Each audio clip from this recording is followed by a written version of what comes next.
ကြီးအာနာလို့မပြောဘဲထားခဲ့တဲ့အခါခဏခဏစော်ကားခံရတတ်တယ်အာနာလို့ဘာကားတိုင်းလုံပေးမိတဲ့အခါမှာခဏခဏအသုံးချခံရတတ်တယ်အာနာလို့တီးခံလိုက်တဲ့အခါမှာခဏခဏမာနတွေထိခိုက်ခံရမပြောဘဲထားလိုက်တဲ့စကလုံးကြီးရဲ့နောက်မှာ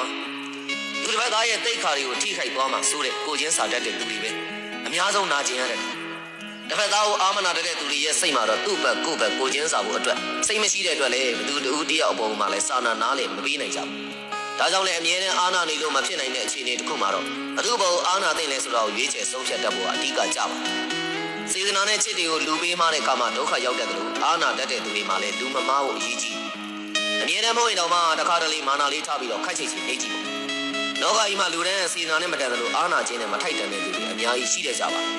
တချို့လူတွေနဲ့စကားမပြောပြတော့ပြောစရာစကားမရှိတော့လို့ဟုတ်ပါဘူးကိုပြောတဲ့စကားအတွက်လည်းသူတို့ရဲ့အဓိပ္ပာယ်ဖွင့်ဆိုချက်ကိုမနစ်သက်တယ်တချို့လူတွေနဲ့မတွေ့ပြတော့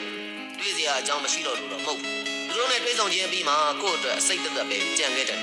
တချို့လူတွေကိုတီးမခံတတ်တော့တီးခံစိတ်ကုန်သွားလို့တော့မဟုတ်ပါဘူးကိုတီးခံခြင်းအတိုင်းတာရဲ့စိုးရင်ရေမှတ်ကိုသူတို့ကြော်ဖြတ်သွားခဲ့တာကြာပြီဖြစ်လို့တချို့လူတွေကိုမမိတ်တော့လေးလျော်တတ်တဲ့စိတ်ကြောင့်တော့မဟုတ်ပါဘူးကိုယ့်အတွက်အခွန်သက်သက်အနှစ်သာရကိုသူတို့ရဲ့မျက်လုံးထဲမှာဖတ်တတ်သွားကိုယ့်ဘော်လည်းလေးနက်မှုမရှိရင်ကိုယ်ကလည်းလေးနဲ့မထားတော့ဘူး